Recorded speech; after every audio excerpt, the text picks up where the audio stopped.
ಪ್ರೀತಿಯ ವಿದ್ಯಾರ್ಥಿನಿಯರೇ, ಎಲ್ಲರಿಗೂ ನಮಸ್ಕಾರ.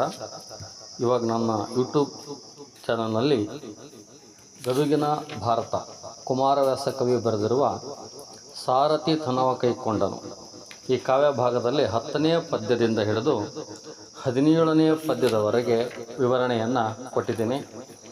ಅರ್ಜುನ ಕೃಷ್ಣನಲ್ಲಿಗೆ ಬಂದು ತನ್ನ ಒಂದು ಸಹಾಯವನ್ನು ಕೇಳೋದಕ್ಕೆ ಬರ್ತಾನೆ. ಆ ಭಾಗವನ್ನು ನಾವು ನೋಡ್ತಾ ಇದ್ವಿ. ಮತ್ತೊಮ್ಮೆಲ್ಲರಿಗೂ ಸ್ವಾಗತ. ಸೊ ಪ್ರೀತಿಯ ವಿದ್ಯಾರ್ಥಿನಿಯರೇ, ಸರಿಯಾಗಿ ಕೇಳಿ. ಯಾವಾಗ ದುರ್ಯೋಧನನು ಈ ಯುದ್ಧಕ್ಕಾಗಿ ಬೇರೆ ಬೇರೆ ಕಡೆಯಿಂದ ಸೈನ್ಯವನ್ನು ಬೆಂಬಲವನ್ನು ಪಡೆದುಕೊಳ್ಳೋ ವಿಚಾರ ಧರ್ಮರಾಯನಿಗೆ ಗೊತ್ತಾಯಿತು. ಆಗ ಧರ್ಮರಾಯ ಏನು ಮಾಡ್ತಾನೆ, ಈ ಕೆಲಸವನ್ನು ನಾವು ಮಾಡಬೇಕಂತ ತಿಳ್ಕೊಂಡು ಹೇಳಿ ಇನ್ನೊಂದು ಮುಖ್ಯವಾದ ವಿಷಯ, ಕೃಷ್ಣನ ಬಳಿಗೆ ಅರ್ಜುನನನ್ನು ಕಳುಹಿಸಿ ನಾವು ಬೆಂಬಲವನ್ನು ಪಡೆಯುವ ಕೆಲಸವನ್ನು ಮಾಡಬೇಕಂತ ತಿಳ್ಕೊಂಡು ಧರ್ಮರಾಯ ಆಲೋಚನೆ ಮಾಡಿ ಈ ಅರ್ಜುನನಿಗೆ ಹೇಳ್ತಾನೆ. ಯಾಕಂತಂದರೆ ಈಗ ಯುದ್ಧ ನಿರ್ಧಾರ ಆಗಿದೆ. ಆ ಸಂದರ್ಭದಲ್ಲಿ ಈ ದುರ್ಯೋಧನ ಯಾದವರ ಸಹಾಯವನ್ನು ಕೇಳಿ ಅವರ ಬೆಂಬಲನ ತೆಗೆದುಕೊಳ್ಳಕ್ಕೆ ಹೋಗ್ತಾ ಇದ್ದಾನೆ ಅನ್ನೋ ವಿಷಯ ಗೊತ್ತಾಗುತ್ತೆ. ಇಂಥ ಸಂದರ್ಭದಲ್ಲಿ ನಾವು ಸುಮ್ಮನೆ ಕೂಡಬಾರ್ದಲ್ಲ ಅಂತ ತಿಳ್ಕೊಂಡು ಧರ್ಮರಾಯ ಅರ್ಜುನನನ್ನು ಏನು ಮಾಡ್ತಾನೆ, ಕೃಷ್ಣನ ಬಳಿಗೆ ಕಳಿಸ್ತಾನೆ. ಬೀಳುಕೊಂಡರ್ಜುನನು ಲಕ್ಷ್ಮೀಲೋಲನಲ್ಲಿಗೆ ಬರುತ್ತ ಕಂಡನು, ಲೀಲೆಯಲೆ ನರ್ತಿಸುವ ನವಿಲನು ಬಳದೊಳಾಡ ಹಾಯ್ದು ಮೇಲಹಂಗನ ಬಲವ ಹರಿಣಿಜಾಲ ದಡನನು ತಿದ್ದುವಲ್ಲಿ ವಿಶಾಲ ಶಕುನವನಾಲಿಸುತ್ತ ನಡೆತಂದ. ಅರ್ಜುನ ಧರ್ಮರಾಯನಿಂದ ಬೀಳ್ಕೊಂಡು ಅಂದ್ರೆ ಅವನಿಂದ ಒಂದು ವಿಷಯ ತಗೊಂಡು, ಆಯ್ತಪ್ಪ ನೀನು ಹೋಗಿ ಬಾ, ಕೃಷ್ಣನನ್ನು ಕೇಳಿ ಬಾ, ನಮಗೆ ಅವನ ಸಹಾಯ ಬೇಕು, ಅವನಿಲ್ದ ನಾವು ಯಾವ ಕೆಲಸನೂ ಮಾಡೋಕ್ಕೆ ಸಾಧ್ಯ ಇಲ್ಲ. ಬೀಳ್ಕೊಂಡು ಅರ್ಜುನ ಬೀಳ್ಕೊಂಡು ಅಲ್ಲಿದ್ದ ಪ್ರಯಾಣವನ್ನು ಪ್ರಾರಂಭ ಮಾಡ್ತಾನೆ. ಲಕ್ಷ್ಮೀಲೋಲನಲ್ಲಿಗೆ ಅಂದರೆ ಲಕ್ಷ್ಮಿ ಅಂದರೆ ಕೃಷ್ಣನ ಪತ್ನಿ, ವಿಷ್ಣುವಿನ ಹೆಂಡತಿ. ವಿಷ್ಣು ದಶಾವತಾರಗಳಲ್ಲಿ ಕೃಷ್ಣ.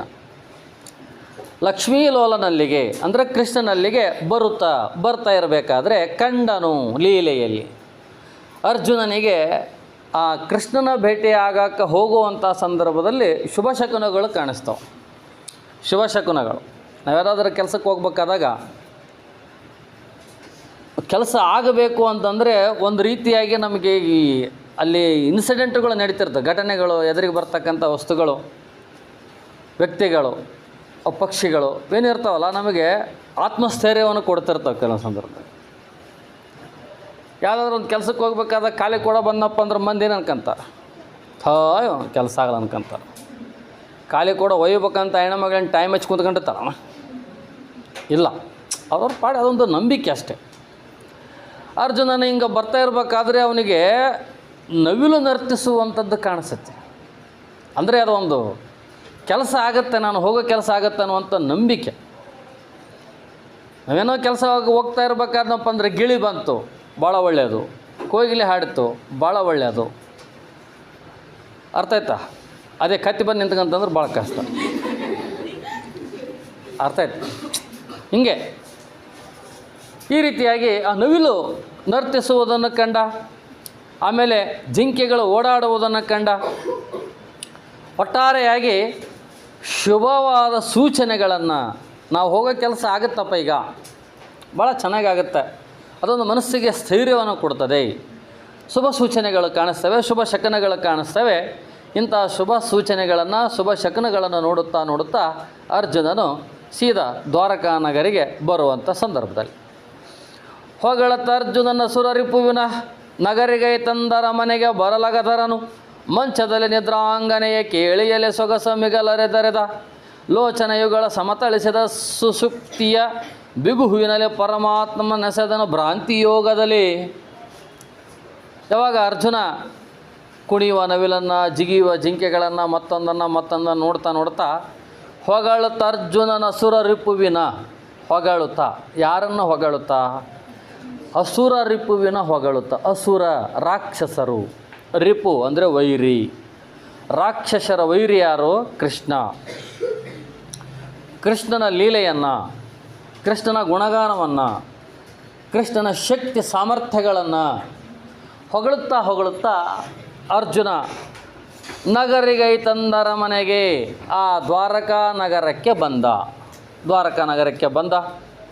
ಅರಮನೆಗೆ ಬಂದ.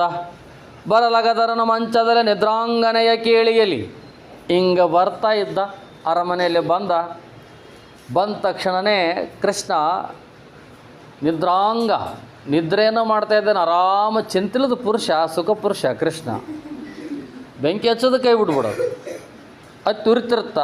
ಸಂತ ಯಾರು ಬರ್ತಾರಲ್ಲ ಅವಾಗ ಸ್ವಲ್ಪ ಸಮಾಧಾನ ಮಾಡಿ ಕಳಿಸುವಂಥದ್ದು ಎಲ್ಲ ಗೊತ್ತಿರ್ತದೆ. ಯಾರ್ಯಾರಿಗೆ ಏನೇನು ಮಾಡ್ಬೇಕು, ಹೆಂಗೆ ಮಾಡ್ಬೇಕೆಲ್ಲ ಗೊತ್ತಿರ್ತತೆ. ಆದರೆ ನಿದ್ರೆ ಮಾಡುವಂಥ ನಿದ್ರೆಯಲ್ಲಿ ಮುಳುಗೋಗ್ಯಾನ ಕೃಷ್ಣ. ಮಂಚ ಒಂದು ತೂಗುಯ್ಯಾಲೆ, ದೊಡ್ಡದ ಮಂಚ ಜೋಕಾಲಿದ್ದಂಗೆ, ಅದ್ರ ಮೇಲೆ ಮಕ್ಕಂಡ ಅದು ತೂಗ್ತಿರ್ತೈತೆ. ಎಷ್ಟು ಸುಖ ನೋಡ್ರಿ, ಹೌದಲ್ಲ? ಇಷ್ಟು ದೊಡ್ಡ ಮಂಚದ ಮಕ್ಕಂಡ ದಣಿ ಆರಾಮ, ಅದು ತೂಗಕ್ಕೆ ಬಂದೈತೆ, ಆರಾಮ ಮಕ್ಕಂಡ. ಈ ಥರ ನಿದ್ರಾಂಗನೆ ಕೇಳಿಯಲ್ಲಿ ಅದ್ರಾಗ ನಿದ್ರಾದೇವತೆಯ ಆಲಿಂಗನದಲ್ಲಿ ಮೈ ಮರೆತು ಮಕ್ಕಂಬಿಟ್ಟಾನೆ ಪರಮಾತ್ಮ. ಮಕ್ಕಂಡನೇ ಸುಮ್ಮನೆ ನಾಟಕ ಮಾಡಕ್ಕೆ ಕುಂತಾನೆ. ಒಟ್ಟು ನೋಡೋರ ಕಣ್ಣಿಗೆ ಅಂತೂ ಮಕ್ಕಂಡನ, ನೋಡೋರ ಕಣ್ಣಿಗೆ ಯು ವಾಸ್ ಸ್ಲೀಪ್. ಸೊ ಈ ರೀತಿಯಾಗಿ ಕೇಳಿಯಲ್ಲಿ ಸೊಗಸು ಮಿಗೆಲ ದರಿಪ ಲೋಚನ ಯುಗಗಳ ಸಮತಳಿಸಿದ ಸುಷುಪ್ತಿಯ, ಅರ್ಧ ಕಣ್ಣು ಮುಚ್ಚ, ಲೋಚನ ಅಂದ್ರೆ ಕಣ್ಣುಗಳಂತ ಅರ್ಥ. ಹಿಂಗೆ ಸ್ವಲ್ಪ ಹಂಗೆ ಕಣ್ಣು ಮುಚ್ಚಿದಂಗೆ ಮಾಡ್ಯಾನ. ಗೊರಕೆ ಹೊಡೆಯಷ್ಟು ನಿದ್ದೆ ಏನಿಲ್ಲ ಅತ್ತಗ, ಕಣ್ಣು ಮುಚ್ಚಿದಂಗೆ ಮಾಡ್ಯಾನ. ಹಿಂಗೆ ಮುಖ ನೋಡಿದ್ನಪ್ಪ ಅಂದರೆ ಈತ ಭಾಳ ನಿದ್ದೆ ಮಾಡೋಕ್ಕಂತಾನಪ್ಪ, ಈತಿಗೆ ಎಬ್ಸಿದ್ನಪ್ಪ ಅಂದ್ರೆ ನಿದ್ರಾಭಂಗ ಮಾಡಿದಂಗೆ ಆಗುತ್ತೆ. ಮತ್ತು ನಿದ್ರಾಭಂಗ ಆಗಿದ್ದು ಸಿಟ್ಟಿಗೆ ಶಾಪ ಕೊಟ್ರಿ ಮಾಡೋ.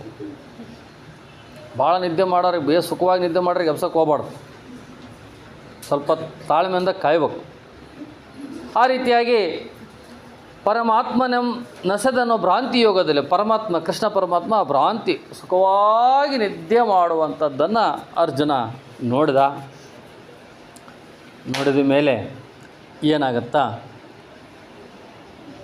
ಮುಕುಳ ಕರಪುಟನಾಗಿ ಭಯಭರ ಚಕಿತ ಚಿತ್ತ ಶರೀರ ನಭುಜಾಂಬ ಅಕನನ್ನೆಬ್ಬಿಸಲ ದೊಯ್ಯನೆ ಚರಣ ಸೀಮೆಯಲ್ಲಿ ಅಕುಟಿಲನು ಸಾರಿದನು ಬಳಿಕಾದಿಕಳ ದುರ್ಯೋಧನನು ನಿಗಮ ಪ್ರಕಾರ ಮೌಳಿ ಎತ್ತಲು ಸಾರ್ದು ಮಂಡಿಸಿದ. ಹಿಂಗಂದರೆ ಅರ್ಜುನ ಬಂದ, ನೋಡ್ತಾನೆ ಕೃಷ್ಣ ಮಂಚದಲ್ಲಿ ಮಲಗಿಬಿಟ್ಟಾನೆ. ಏನು ಎಬ್ಬಿಸ್ಬೇಕಪ್ಪ ಇತ್ಗ? ಮುಕುಳ ಕರಪುಟನಾಗಿ ಭಯಭರ ಚಕಿತ ಚಿತ್ತ ಶರೀರನ ಅಂಬುಜಕ ನೆಬ್ಬಿಸಲ ದೊಯ್ಯನೆ. ಅವನು ಮಲಗಿರೋದನ್ನು ನೋಡಿ ಅವನಿಗೆ ಎಬ್ಸಕ್ಕೆ ಮನಸ್ಸು ಬರಲಿಲ್ಲ ಅರ್ಜುನನಿಗೆ. ಬಂದು ಕುಂತ್ಕೊಂಡ ಚರಣ ಸೀಮೆಯಲ್ಲಿ ನೋಡ್ರಿ ಹೆಂಗೈತಿ ಕೃಷ್ಣ. ಹಿಂಗ ಆ ಕಡೆ ತಲೆ ಮಾಡಿ ಈ ಕಡೆ ಕಾಲು ಮಾಡಿ ಮಕ್ಕಂಡ. ಅರ್ಜುನ ಬಂದ, ಅದಕ್ಕಿಂತ ಮುಂಚೆಕ್ಕೆ ಕೌರವ ಬಂದುಬಿಟ್ಟಾನ. ದುರ್ಯೋಧನ ಮುಂದೆ ಕುಂತ್ಕೊಂಡ್ಬಿಟ್ಟಾನ. ಆಲ್ರೆಡಿ ಟೋಲ್ ಹಾಕಿಬಿಟ್ಟಾನ, ಸೀಟ್ ಹಾಕಿಬಿಟ್ಟಾನ. ಅವನು ಫಸ್ಟ್ ಬಂದಿದ್ದು ಯಾರು? ದುರ್ಯೋಧನ ಬಂದುಬಿಟ್ಟಾನ. ಅವನು ವಿಕಾರ ಮುಖ, ಅವನು ರೌದ್ರ. ಅವನು ಬಂದು ಸೀದ ಹೋಗಿ ಕೃಷ್ಣ ಕಿರೀಟ ಕುಂತ್ಕೊಂಡ, ತಲೆ ಇರ್ತದೆ ಅಲ್ಲಿ ಕುಂತ್ಕೊಂಡ. ಇವ ಅರ್ಜುನ ಬಂದ ಚರಣ ಸೀಮೆಯಲ್ಲಿ. ಚರಣ ಅಂದರೆ ಪಾದಗಳು, ಕಾಲುಗಳು. ಅರ್ಜುನ ಬಂದ, ಈ ಕೃಷ್ಣನನ್ನು ನೋಡಿ ಭಾಳ ಸಂತೋಷ ಆಯ್ತು. ಈ ಪುಣ್ಯಾತ್ಮನನ್ನು ಎಬ್ಸೋದು ಬೇಡ, ಆತ ಎದ್ದಾಗ ನಮ್ಮನ್ನು ನೋಡೋಲ್ಲ ಅಂತ ತಿಳ್ಕೊಂಡು ಹೇಳಿ ಆ ಪಾದಗಳಿರ್ತಾವಲ್ಲ, ಕಾಲು ಇರ್ತಾವಲ್ಲ, ಕಾಲಂತ್ಯಾಗ ಹೋಗಿ ಕುಂತ್ಕೊಂಡ, ಕಾಲಿನ ಹತ್ರ ಕುಂತ್ಕೊಂಡ, ಕಾಲಲ್ಲಿದ್ದಾವೆ ಈ ಕಡೆ ಕುಂತ್ಕೊಂಡು ಹಿಂಗೆ ಚರಣ ಸೀಮೆಯಲ್ಲಿ ಕಾಲಿನ ಬಳಿ ಕುಂತ. ಯಾರು? ಅರ್ಜುನ. ಅಕುಟಿಲನ ಸಾರಿದನೋ ಬಳಿಕ ಅಕುಟಿಲ ಅಂದರೆ ಕುಟಿಲತೆ ಇಲ್ಲದವನು. ಯಾರು? ಅರ್ಜುನ. ಅರ್ಜುನ ಹತ್ರ ಕಪಟ ಇಲ್ಲ, ಕುಟಿಲ ಇಲ್ಲ, ಮೋಸ ಇಲ್ಲ, ವಂಚನೆ ಇಲ್ಲ, ಮನಸ್ಸು ಸಂತೋಷ. ಬುದ್ಧಿ ಪ್ರಾಮಾಣಿಕವಾದದ್ದು. ಧರ್ಮರ ಏನು ಹೇಳಿದ ಅದನ್ನು ಮಾಡೋದು. ಹಾಗೆ ಅಕುಟಿಲನಾಗಿರ್ತಕ್ಕಂಥ ಅರ್ಜುನನು ಕೃಷ್ಣನ ಪಾದದ ಬಳಿ ಬಂದು ಕುಳಿತುಕೊಂಡ. ಬಳಿಕ ವಿಕಳ ದುರ್ಯೋಧನನ ನಿಗಮ ಪ್ರಕಾರ ಮೌಳಿ ಎತ್ತಲು ಸಾರದು ಮಂಡಿಸಿದ. ಇದಾದ ಮೇಲೆ ವಿಕಳ ಅಂದ್ರೇನು? ವಿಕಾರವಾದಂತಹ, ಯಾಕಂದ್ರೆ ಮನಸ್ಸು ವಿಕಾರ, ಕೆಲಸನ ವಿಕಾರ, ಮುಖನೂ ವಿಕಾರ ಅಂತ ವಿಕಾರನಾಗಿರ್ತಕ್ಕಂಥವನು, ರಾಜನಾಗಿರ್ತಕ್ಕಂಥವನು ದುರ್ಯೋಧನ ಅವನಾಗಿ ಕೃಷ್ಣನ ಕಿರೀಟದ ಹತ್ರ, ಅಂದರೆ ತಲೆ ಹತ್ರ ಕುಂತ್ಕೊಂಡಿದ್ದ. ಅವನು ಕಾಲಿಂತ ಕುಂದ್ರಾಗಲ್ಲವ. ಯಾರು? ದುರ್ಯೋಧನ. ನಾನೇ ಕಾಲಿಂತ ಕುಂದ್ರಕ್ಕೆ ಹೋಗಲಿ? ನಾನು ರಾಜ, ಚಕ್ರವರ್ತಿನ, ನಾನು ಕಿರೀಟದಾಗ ಕುಂದ್ರೋದು ಅದು ಇರಲಿ. ಆದರೂ ಸ್ವಲ್ಪ ಅಹಂಕಾರ ಭಾಳ ನೋಡ್ರಿ, ಸೊಕ್ಕು ಭಾಳ ಇತ್ತು ಅರ್ಜುನ್. ಯಾರಿಗೆ? ದುರ್ಯೋಧನ. ಅವನು ಸುಮ್ಮನೆ ಕೇಳ್ಬೇಕಂತ ಬಂದನವ. ಇವನಿದ್ದರೆ ನಾವು ಗೆಲ್ತೀವಿ ಅಂತ ಅವನೇನು ಬಂದಿಲ್ಲ. 4 ಮಂದಿ ದೊಡ್ಡವ್ರು ಬೈತಾರೆ. ಅದಾನಲ್ಲ ಮೇಲೆ ಭೀಷ್ಮ ಅದಾನ, ದ್ರೋಣ ಅದಾನ, ಅವ್ರು ಕೂಡ ಎಲ್ಲಿ ಬೈಸಣಕ್ಕೆ ಹೋನ. ಅವ ಬಂದ, ತಲೆ ಕುಂತ್ಕೊಂಡ. ಇವರಿಬ್ಬರು ಬಂದು ಕುಂತ ಮೇಲೆ ಎದ್ದಳ್ಬೇಕಂತ ಅವ ಮನಸ್ಸ ಸಂಕಲ್ಪ ಮಾಡ್ಕೊಂಡು ಕುಂತ್ಕೊಂಡ. ಯಾರು? ಕೃಷ್ಣ. ಅವನಿಗೆ ಗೊತ್ತೈತಿ ಯಾರ್ಯಾರು ಬರ್ತಾರೆ, ಯಾರ್ಯಾರು ಹೋಗ್ತಾರಂತೆ. ಅವನು ಇಬ್ಬರು ಬಂದು ಕುಂತ ಮೇಲೆ ಎದ್ದಳ್ಬೇಕ ನಾವು ಮನಸ್ಸಿನಾಗ ಹಂಗೆ ಅನ್ಕೊಂಡು ಕುಂತ್ಕೊಂಡಿದ್ದ. ಸರಿ ಆಯಿತು, ಇಬ್ಬರು ಬಂದು ಸೀಟ್ ಕುಂತ್ಕೊಂಡ ಮೇಲೆ ಮುಂದೆ ಏನಾಗತ್ತೆ ನೋಡ್ರಿ.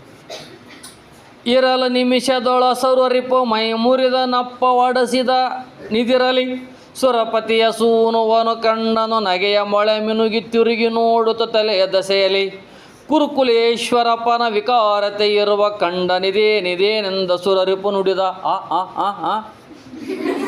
ಆಶ್ಚರ್ಯ ಆಗ್ಬಿಡುತ್ತ ಅವನಿಗೆ. ಯಾರಿಗೆ ಆಶ್ಚರ್ಯ ಆಗೈತಿ? ಕೃಷ್ಣನಿಗೆ ಆಶ್ಚರ್ಯ ಆಗಿಬಿಡತ್ತಿ. ಅರ್ಜುನ ಬರ್ತಾನೆ, ಪಾಪ ಅರ್ಜುನ ಬರ್ತಾನೆ. ಯಾಕೆ ಹೇಳ? ಅವ್ರು ಮೊದಲಿಂದೂ ನಮಗೂ ಫ್ರೆಂಡ್ಶಿಪ್ ಭಾಳ, ಅವರಿಗೆ ನಮಗೂ ಭಾಳ ಆತ್ಮೀಯತೆ, ತಗೊಳ್ಳೋ ವ್ಯವಹಾರಗಳು, ಹೆಣ್ಣು ಗಂಡು ಕೊಟ್ಟಿವಿ. ಅವರು ಬರೋದ್ರಲ್ಲಿ ಅರ್ಥ ಐತೆ. ಅವ್ರು ಕಷ್ಟ ಸುಖ ಕೇಳಕ್ಕೆ ಬರ್ತಾರೆ, ಇರಲಿ ಬಿಡು ಬರ್ತಾರೆ. ಅರ್ಜುನ ಯಾರು? ದುರ್ಯೋಧನ ಬಂದುಬಿಟ್ಟ. It is shocking news. ಆಶ್ಚರ್ಯ ಬಿಡುತ್ತದು. ಅದಕ್ಕೆ ನೋಡ್ರಲ್ಲಿ, ಇರಲು ಈ ರೀತಿ ಬಂದು ಕುಂತ್ಕೊಂಡ ಮೇಲೆ, ಅವನು ಕಿರೀಟದ ಕುಂತ್ಕೊಂಡ ಮೇಲೆ ನಿಮಿಷದೊಳ ಸೂರರಿಪು ಅವ್ರು ಬಂದು ಕುಂತ ಮೇಲೆ 1 ನಿಮಿಷ ಆದಮೇಲೆ, ಅಂದ್ರೆ ಕಳ್ಳಿದ್ದೆ ಮಾಡಕ್ಕೆ ಕುಂತಿದ್ದ ಅಂತ ಅರ್ಥ ಇದು. ಅವು ಸೂರರಿಪು ಕೃಷ್ಣ ಮೈ ಮುರಿದು ನಿದ್ದೆ ಭಾಳ ಚಲೋ ಆತಪ್ಪ ನಮ್ದು. ಹಂಗೆ ಏನು ಈಗ ನಿದ್ದೆ ಮಾಡಿ ಹಂಗೆ ಎದ್ದು ಬಿಡೋಣಪ್ಪ ಅನ್ಬೇಕು ನೋಡಿದ್ರಿ. ಹಂಗೆ ಮೈ ಮುರಿದು ಎದ್ದಳ್ತಾನೆ. ಎದ್ದಳ ತಕ್ಷಣನೇ ಸುರಪತಿಯ ಸೂನುವನು ಕಂಡ. ಈಗ ಹಿಂಗೆ ಮಕ್ಕಂಡಿರ್ತೀವಿ ನಾವು. ಅವ ಅರ್ಜುನ ಎಲ್ಲಿ ಕುಂತ್ಕೊಳ್ಳೋಣ? ಕಾಲು ತಗೋಣ. ಕಣ್ಣು ಬಿಟ್ಕೊಳೋಣ. ಯಾರು ಕಾಣ್ತಾರೆ? ಚಸ್ಮಾ ತೆಗೆದು ಕಾಣ್ತಾನೆ ನೋಡ. ಕಣ್ಣು ಬಿಟ್ಕೊಂಡು ಯಾರು ಕಾಣ್ತಾರೆ? ಅರ್ಜುನ ಕಾಣ್ತಾನೆ. ಸುರಪತಿ ಅಂದರೆ ಇಂದ್ರ. ಸುರಪತಿ ಅಂದರೆ ಯಾರು? ಇಂದ್ರ. ಸೂನು ಅಂದರೆ ಮಗ ಅಂತ ಅರ್ಥ. ಸುರಪತಿಯ ಸೂನುವನು ಕಂಡನು.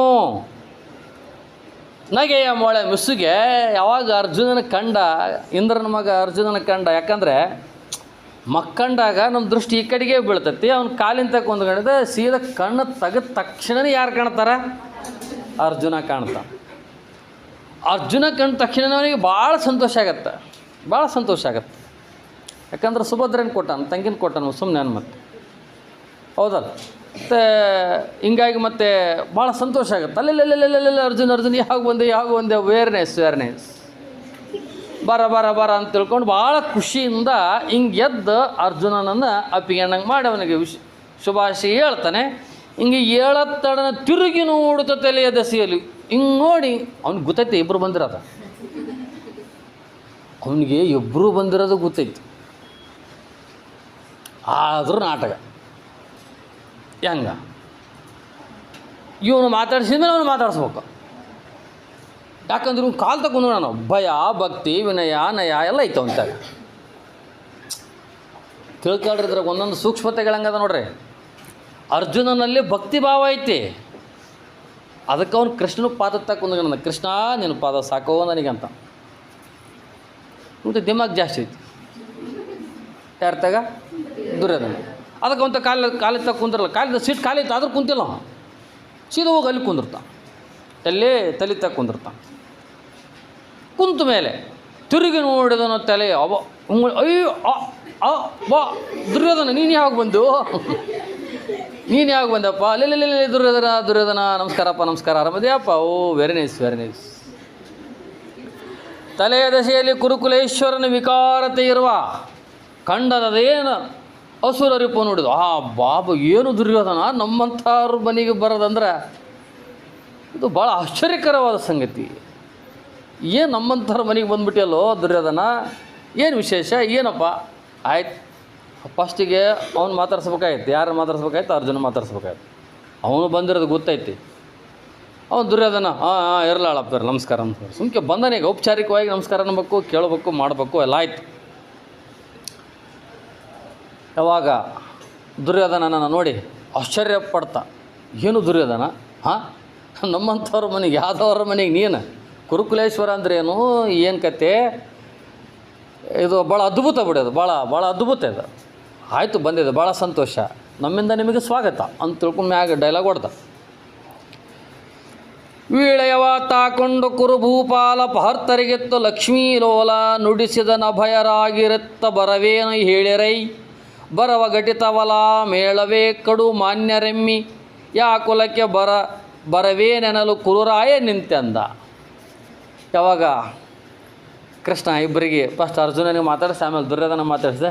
ವೀಳೆಯ ತಾಕೊಂಡು ಕುರುಭೂಪಾಲ, ವೀಳೆ ಅಂತ ತೊಗೊಂಡಂದರೆ ಒಬ್ರಿಗೊಬ್ರು ಕ್ಷೇಮ ವಿಚಾರ ಮಾತಾಡಿಸಿದ ಮೇಲೆ ಕುರುಭೂಪಾಲ ಪಾರ್ಥರಿಗಿತ್ತು. ಇಬ್ಬರಿಗೂ ಕುರು ಭೂಪಾಲ ದುರ್ಯೋಧನನಿಗೂ ಎಲೆಡಿಕೆ ಕೊಟ್ಟು ಅರ್ಜುನನಿಗೂ ಎಲೆಡಿಕೆ ಕೊಟ್ಟು ಬಂದು ಕೂಡ ಜ್ಯೂಸ್ ಕೊಡ್ತೀವಲ್ಲ ನಾವು, ಚಹಾ ಕೊಡ್ತೀವಲ್ಲ, ಅವಾಗ ವೀಳೆ ಕೊಟ್ಟು ಅಂದರೆ ಅದು ಒಂಥರ ಶುಭ ಸಂಕೇತ ಅಂತ.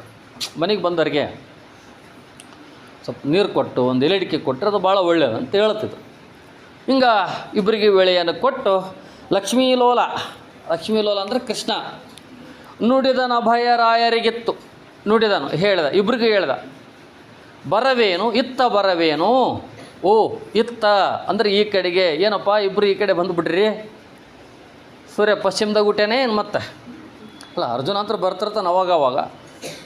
ಕುರುಚಕ್ರವರ್ತಿ ಬಂದನಂದ್ರೆ ಇಟ್ ಇಸ್ ಗ್ರೇಟ್, ಅದು ಭಾಳ ಅದ್ಭುತ ಇದು. ಬರವೇನು ಹೇಳಿರೈ, ಬರಲಿಕ್ಕೆ ಕಾರಣ ಏನಪ್ಪ? ಬಂದುಬಿಟ್ಟಿರಿ ಇಬ್ಬರು ಮಕ್ಕಳೇ ಹೇಳ್ರಿ. ಬರವ ಘಟಿತವಲ ಮೇಳವೇ, ಈ ರೀತಿಯಾಗಿ ಬರಲಿಕ್ಕೆ ಕಾರಣ ಏನಪ್ಪ? ಕೊಡು ಮಾನ್ಯರೆಮ್ಮಿ ಆ ಕುಲಕ್ಕೆ ಯಾ ಲಯಕ್ಕೆ ಬರವೇನೆನಲು. ಇಬ್ಬರು ಬದ್ಧವೇರಿಗಳೇ ನೀವು. ಪಾಂಡವ್ರು ಕಂಡ್ರೆ ಕೌರವ್ರಿಗಾಗಲ್ಲ, ಕೌರವ್ರು ಕಂಡ್ರೆ ಪಾಂಡವರಿಗಾಗಲ್ಲ. ಇಬ್ಬರು ಬದ್ಧವೇರಿಗಳು ಆದರೆ ಎಟ್ ಎ ಟೈಮ್ ಬಂದುಬಿಟ್ಟಿರಿ. ಈ ರೀತಿಯಾಗಿ ಬರಲಿಕ್ಕೆ ಕಾರಣ ಏನಪ್ಪ? ಬರವೇನೆಲ್ಲ ಕುರುರಾಯ ನಿಂತೆಂದ. ಯಾಕಪ್ಪ ಬಂದದ್ದು, ಏನು ವಿಶೇಷ? ಏನಾದರೂ ಮದುವೆ ಗಿದ್ವಿ ಅದಾವ ಮನ್ಯಾಗ, ಯಾರಾದ್ರೂ ಬರ್ತಡೇ ಗಿರ್ತಡೇ ಇತ್ತೆ ಹಿಂಗೆ ಎಲ್ಲ ಟ್ರಿಪ್ಪಿಗೆ ಕೊಡ್ರಿ ಏನು ಫಾರಿನಿಗೆ ನಾವೇನು ದೊಡ್ಡ ಬ್ಯಾನರ್ ಹಾಕಿ ವಿಶ್ ಮಾಡ್ಬೇಕಾ ಹೆಂಗೆ? ಅದನ್ನು ಸ್ವಲ್ಪ ವಿಚಾರ ಮಾಡಿದೆ ಪಾಪ ಕೃಷ್ಣ. ಆವಾಗ ದುರ್ಯೋಧನ ಈ ರೀತಿಯಾಗಿ ಹೇಳ್ತಾನೆ, ಏನಂತ ಹೇಳ್ತಾನೆ? ಯಾದವರು ಕೌರವರುಳೆಂಟೆ ಭೇದವಾವೈ ತಂದರವೊಮ್ಮೊಳಗಾದ ಲಾಘವನೆ ನಿಮ್ಮ ಒಲಾರ ಸಕರೆಮಗೆ ಸೋದರರ ಮನ ಕದಡಿದವು ದಾಯಾದಿ ವಿಷಯಗಳಲ್ಲಿನ್ನು ಧರಣಿಗೆ ಕಾದುವೆವು ನೀವಿಬ್ಬರಿಗೆ ಬಲವಾಗಬೇಕೆಂದ. ದುರ್ಯೋಧನ ಹೇಳ್ತಾನೆ, ಯಾದವರು ಕೌರವರೊಳುಂಟೆ ಭೇದವಾವೈ. ಕೃಷ್ಣ, ನಿಮಗೂ ನಮಗೂ ಯಾವುದೇ ರೀತಿಯ ಜಗಳ ಭೇದ ಭಾವ ಇಲ್ಲ, ನಾವು ನೀವು ಚೆನ್ನಾಗಿದ್ದೀವಿ. ಆದರೆ ನಿಮ್ಮ ಒಲಾರ ಸಕರೆಮೆಗೆ ಸೋದರರ ಮನ ಕದಡಿದವು. ಆದರೆ ಈಗ ಕೆಲವು ವಿಷಯಗಳಿಗಾಗಿ ಸೋದರರ ಮನಸ್ಸು ಕದಡಿ ಬಿಟ್ಟವ. ಅಂದರೆ ಸೋದರರಂದ್ರೇನು? ಕೌರವರ ಮತ್ತು ಪಾಂಡವರ ಮನಸ್ಸುಗಳ ಒಡೆದೋಗ್ಯವ, ಕದಡಿ ಬಿಟ್ಟವ. ಈ ಥರ ಮನಸ್ಸುಗಳ ಕದಡಿರೋದ್ರಿಂದ ದಾಯಾದಿ ವಿಷಯದಲ್ಲಿ ಇನ್ನೂ ಧರಣಿಗೆ ಕಾದುವೆವು. ದಾಯಾದಿಗಳಾಗಿ ಬಿಟ್ಟಿದ್ದೀವಿ ನಾವು. ಬೆಳಿತಾ ಅಣ್ತಂಬಂದರು, ಹುಟ್ಟತ್ಲ ಅಣ್ತಂಬಂದರು, ಬೆಳಿತಾ ದಾಯಾದಿ. ಹುಟ್ಟಿದಾಗ ಎಲ್ಲರೂ ಸಣ್ಣರಿರ್ತಾರೆ, ಬುದ್ಧಿ ಕಡಿಮೆ, ವಿಚಾರ ಶಕ್ತಿ ಕಡಿಮೆ, ಸ್ವಾರ್ಥ ಇರೋಂಗಿಲ್ಲ, ಭಾಳ ಚೆನ್ನಾಗಿ ಬೆಳೀತಾರೆ. ಬೆಳೀತಾ ಸ್ವಾರ್ಥ, ದುರಾಸೆ ಈ ಥರ ಆಲೋಚನೆಗಳು ಬಂದುಬಿಟ್ಟು ವೈರಿಗಳಾಗ್ತಾರೆ. ನಾವು ದಾಯಾದಿಗಳು, ಕೌರವರು ಪಾಂಡವರು ಮೊದಲಿನಿಂದಲೂ ಶತ್ರುತ್ವ ಬೆಳ್ಕೊಂಡು ಬಂದುಬಿಟ್ಟಿದೆ ನಮಗೆ. ಧರಣಿಗೆ ಕಾದುವೆವು. ಧರಣಿ ಅಂದರೆ ಭೂಮಿಗಾಗಿ ನಾವು ಹೋರಾಟವನ್ನು ಮಾಡ್ತಾಯಿದ್ವಿ. ಈ ಭೂಮಿಯನ್ನು ಪಡ್ಕೊಳ್ಳೋದಕ್ಕೆ ಯುದ್ಧವನ್ನು ಮಾಡ್ತಾಯಿದ್ವಿ. ಈ ಭೂಮಿಗೆ ರಾಜರಾಗಲಿಕ್ಕೆ ನಾವು ಕಾಳಗವನ್ನು ಮಾಡ್ತಾಯಿದ್ವಿ. ನೀವಿಬ್ಬರಿಗೆ ಬಲವಾಗಬೇಕೆಂದ.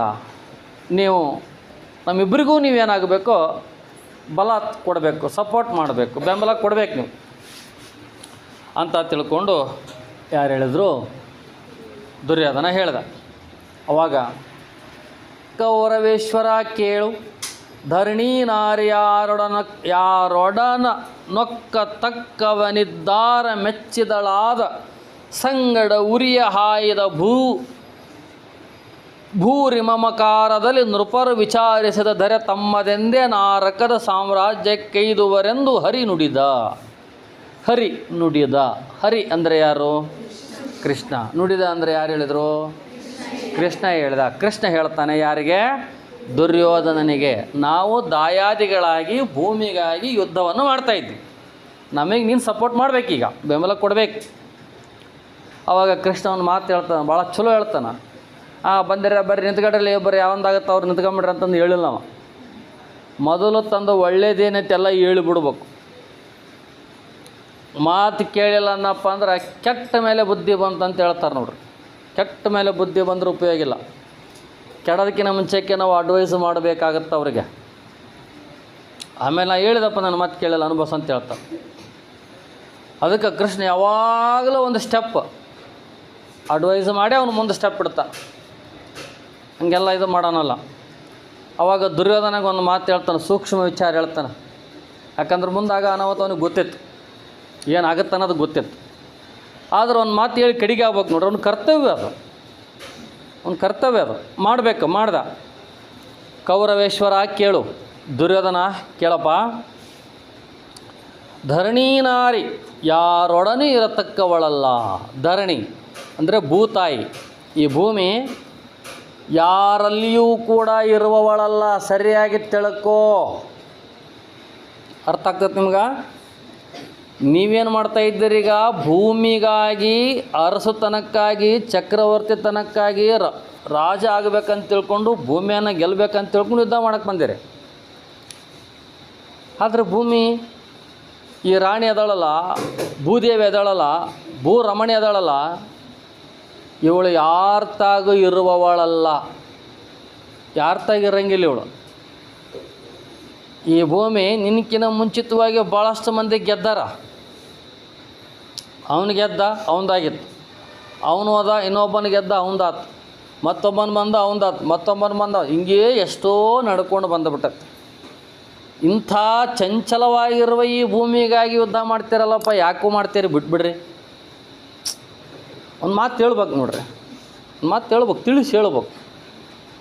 ಕೃಷ್ಣ ಹೇಳ್ತಾನೆ, ಯಾರೊಡನ ತಕ್ಕ ವಿನಿರ್ಧಾರ ಮೆಚ್ಚಿದಳಾರ ಸಂಗಡ ಉರಿ ಹಾಯ್ದ ರಿಮಮಕಾರದಲ್ಲಿ ನೃಪರ ವಿಚಾರಿಸಿದ ಧರೆ ತಮ್ಮದೆಂದೇ ನಾರಕದ ಸಾಮ್ರಾಜ್ಯವನ್ನು ಕಟ್ಟಿದರು. ಈ ಭೂದೇವಿ ಒಬ್ಬರ ಬಳಿಯೂ ಇರಲಾರದವಳು. ಇವತ್ತು ಶಕ್ತಿ ಯಾರ್ದೈತಿ ಅವ್ರು ಗೆಲ್ತಾರೆ, ಯುದ್ಧ ಮಾಡ್ತಾರೆ. ಯುದ್ಧ ಮಾಡಿ ಗೆದ್ದರು, ಅವ್ರದ್ದಾಗತ್ತೆ. ನಾಳೆ ಅದಕ್ಕಿನ್ನೊಬ್ಬನ ಶಕ್ತಿ ಜಾಸ್ತಿ ಇದನ್ನು ಬರ್ತಾನೆ, ಅವನು ಸೋಲಿಸ್ತಾನೆ. ಈ ದೇವಿಯನ್ನು ಯಾರು ನಂಬಡ್ರಿ. ಇದನ್ನು ನಾನು ತಗೋಬೇಕಂತ ನೀನು ಪ್ರಯತ್ನ ಮಾಡಬೇಡ, ಇನ್ನೊಬ್ಬರು ತಗೋಬೇಕಂತ ಅವರು ಪ್ರಯತ್ನ ಮಾಡ್ತಿರ್ತಾರೆ. ಈರಷ್ಟು ದಿನ ಚೆಂದಾಗಿದ್ದೋಗ್ರಿ. ಬಡದಾಡಿ ಯುದ್ಧ ಮಾಡಿ ನರಕದ ಸಾಮ್ರಾಜ್ಯವನ್ನು ಕಟ್ಟಲಿಕ್ಕೆ ಹೋಗ್ಬೇಡ್ರಿ. ಯುದ್ಧ ಅಂದರೆ ಏನು ಸಾಮಾನ್ಯನ? ಹಿಂಸೆ, ಕೊಲೆ, ರಕ್ತಪಾತ, ಸಾವು ನೋವು, ಅನಾಥ, ವಿಧವೆ, ಮಕ್ಕಳಲ್ಲದ ತಂದೆ ತಾಯಿಗಳಾಗ್ತಾರೆ, ತಂದೆ ತಾಯಿಗಳಲ್ಲದ ಮಕ್ಕಳಾಗ್ತಾರೆ. ಈ ಥರದ ಕಷ್ಟವನ್ನು ಭೂಮಿ ಮೇಲೆ ಅನುಭವಿಸುವುದು ಬೇಡಪ್ಪ. ಇವಳು ಚಂಚಲೆ ಅಂದ್ರೆ ಏನು? ಒಬ್ಬಳ ಹತ್ರ ಇರೋಳಲ್ಲ ಇವಳು. ಇಂಥವಳನ್ನು ನಂಬಿಕೊಂಡು ಯುದ್ಧ ಮಾಡಿ ಸಾಮ್ರಾಜ್ಯ ಕಟ್ಟಕ್ಕೆ ಹೋಗಿ ನಿಮ್ಮ ಬದುಕನ್ನು ಹಾಳು ಮಾಡಿಕೊಳ್ಳುವುದರ ಜೊತೆಗೆ ಅಮಾಯಕರ ಬದುಕನ್ನು ಯಾಕೆ ಹಾಳು ಮಾಡ್ತಿರೋ? ನೋಡ್ರಿ, ಚೆನ್ನಾಗಿ ಹೇಳ್ತಾನೆ ಕೃಷ್ಣ. ಹೇಳೋದು ಅರ್ಥ ಆಗತ್ತಲ್ಲ ನಿಮ್ಗೆ? ಏನು ಹೇಳ್ತಾ ನೋಡ್ರಿ, ಮೆಚ್ಚಿದಳಾರ ಸಂಗಡ ಉರಿ ಹಾಯ್ದ ಯಾರ ಜೊತೆ ಇರುವವಳಲ್ಲ ಇವಳು, ಚಂಚಲೆ. ಯಾರು ಶಾಶ್ವತವಾಗಿ ಅದರ ಭೂಮಿ ಮೇಲೆ? ಯಾರಾದ್ರೂ ಅದರ? ಹಣ, ಭೂಮಿ ಯಾರ ಹತ್ರನೂ ಪರ್ಮನೆಂಟ್ ಆಗಿರಂಗಿಲ್ಲ. ಹಂಗೆ ನೋಡಿದ್ರೆ ಭೂಮಿ ಸೃಷ್ಟಿಯಾದಾಗಲ ಅಷ್ಟಂದ ಎಷ್ಟು ರಾಜರು ಆಳಿದ್ರು, ಎಷ್ಟು ಯುಗಗಳು ಬಂದು ಹೋದವು, ಎಷ್ಟು ಯುದ್ಧಗಳಾಗ್ಯಾವ, ಯಾರ್ಯಾರ್ದೂ ಆಗೈತಿ. ಇವತ್ತು ನಮ್ದು, ನಾಳೆ ಇನ್ನೊಬ್ಬರು, ಮತ್ತೊಂದಿನ ಇನ್ನೊಬ್ಬರು. ಇಂಥ ಚಂಚಲದಿಂದ ಕೂಡಿರ್ತಕ್ಕಂಥ ಈ ಭೂಮಿಗಾಗಿ ಯುದ್ಧ ಮಾಡಿ ಸಾಯುವುದು ಬೇಡ. ವಿಚಾರಿಸದೆ ದರೆ ತಮ್ಮದೆಂದೇ ಇದನ್ನು ಅರ್ಥ ಮಾಡಿಕೊಳ್ಳಲಾರದೆ. ನೋಡ್ರಿ, ಭೂದೇವಿ ಯಾರೊಬ್ಬರ ಹತ್ರನೂ ಇಲ್ಲ. ಇದನ್ನು ಯಾರು ಅರ್ಥನೇ ಮಾಡ್ಕೊಳ್ಳರು.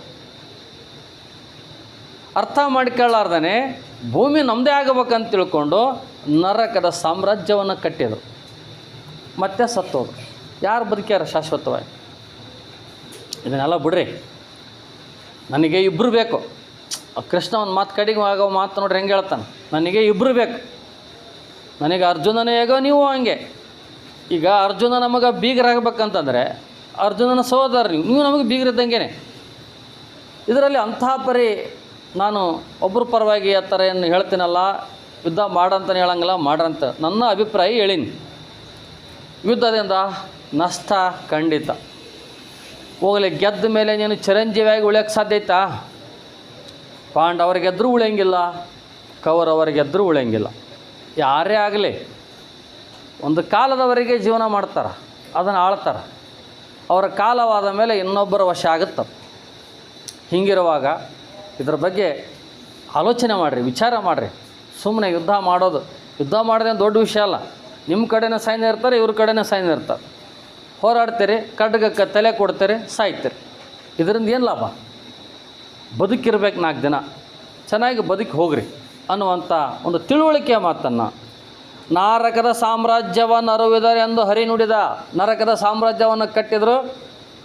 ಹೋಗಲಿ, ಸೋತವರು ಸತ್ತೋಗಿರ್ತಾರೆ, ಗೆದ್ದವರು ಬದುಕಿರ್ತಾರೆ. ಅವನು ಸುಖವಾಗಿರೋಕ್ಕೆ ಸಾಧ್ಯ ಐತೆ? ಯುದ್ಧದ ಮೇಲೆ ಆ ಯುದ್ಧದ ಸಾವು ನೋವುಗಳನ್ನು ಭರ್ತಿ ಮಾಡಿದ್ರಾಗ ಅವನಿಗೆ ಹೆಣ ಬಿದ್ದೋಗುತ್ತೆ.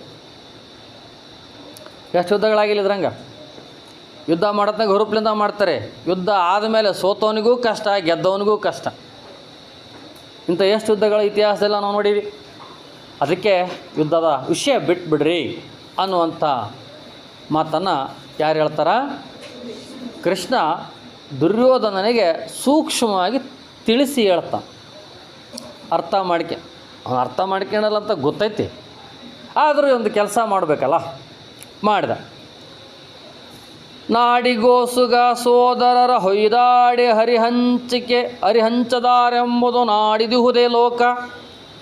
ಕಮಲಜನುಸ ಹನ್ಯ ಬರಬೇಡ ಕತೆ ನಿಮ್ಮೊಳಗೆ ನೀವು ಕೈಗೂಡಿ ಬದುಕುವುದೊಳ್ಳೆ ತಾವ ನೆರೆ ನೋಡಿ ಸಂತಸ ಬಿಡುವನೆಂದನು ದಾನವಧ್ವಂಸಿ.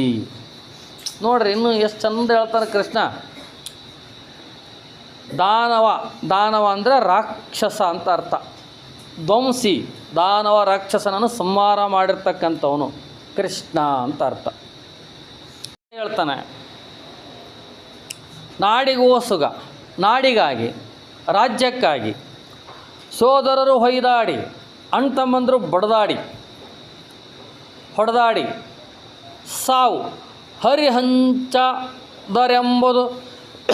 ನಾಡದಿಹುದೇ ಲೋಕ. ಕೃಷ್ಣ ಇದ್ದಾಗಲೂ ಕೂಡ ನಾಡಿಗಾಗಿ, ರಾಜ್ಯಕ್ಕಾಗಿ ಅಣ್ಣ ತಮ್ಮಂದರನ್ನು ಹೊಡೆದಾಡೋದಕ್ಕೆ ಬಿಟ್ಟು ನೋಡ್ದ ಅನ್ನುವಂಥ ಮಾತುಗಳು ಲೋಕದಲ್ಲಿ ನನಗೆ ಬರಬಾರ್ದು. ಯಾಕಂದರೆ ಈಗ ನೀವಿಬ್ಬರು ನನಗೆ ಕೇಳಕ್ಕೆ ಬಂದಿರ ಅಂದ್ರೆ ನಾನೊಂದು ಯಜಮಾನ ಸ್ಥಾನದಾಗ ಅದೇನಂತ ಅರ್ಥ. ಒಂದು ಯಜಮಾನ ಜವಾಬ್ದಾರಿ ಸ್ಥಾನ. ಹೀಗೆ ತನ್ನ ಯಜಮಾನನ ಸ್ಥಾನವನ್ನು ನಿರ್ವಹಿಸಲಿಕ್ಕಾಗಿ ಕೃಷ್ಣ ಇಬ್ಬರಿಗೂ ಕೂಡ ತಿಳುವಳಿಕೆಯನ್ನು ಹೇಳುವುದಕ್ಕೆ ಪ್ರಯತ್ನ ಪಟ್ಟ. ಆದರೆ ದುರ್ಯೋಧನನ ನಿರ್ಧಾರ ಅಂತಿಮವಾಗಿ ಯುದ್ಧವೇ ಆಗಿರೋದರಿಂದ ಅವನ ತಿಳುವಳಿಕೆಯ ಮಾತುಗಳಿಗೆ ಅವರು ತಲೆಬಾಗಲಿಲ್ಲ. ಕೊನೆಗೆ ಯುದ್ಧದಲ್ಲಿ ಯುದ್ಧವನ್ನು ನಿರ್ಧಾರ ಮಾಡಿದ ಮೇಲೆ ನನ್ನ ಸಹಾಯ ಯಾವ ರೀತಿಯಾಗಿರುತ್ತೆ ಅನ್ನುವಂಥದ್ದನ್ನು ತಿಳಿಸ್ತಾನೆ ಮುಂದಿನ ಒಂದು ಪದ್ಯಗಳಲ್ಲಿ. ಒಟ್ಟಾರೆಯಾಗಿ ದಾನವ ಕುಲ ಒಂದು ಕಡೆಗಾದರೆ ಕೃಷ್ಣ ಒಂದು ಕಡೆಗೆ, ಈ ಎರಡರಲ್ಲಿ ಯಾವುದು ಬೇಕು ಅನ್ನುವಂಥ ಪ್ರಶ್ನೆಯನ್ನು ಬರುತ್ತೆ. ಸೊ ಮುಂದಿನ ಭಾಗದಲ್ಲಿ ಮತ್ತೆ ನಾವು ಭೇಟಿಯಾಗೋಣ. ಈ ವಿಡಿಯೋ ವೀಕ್ಷಿಸೋದಕ್ಕಾಗಿ ಎಲ್ಲರಿಗೂ ಧನ್ಯವಾದಗಳು.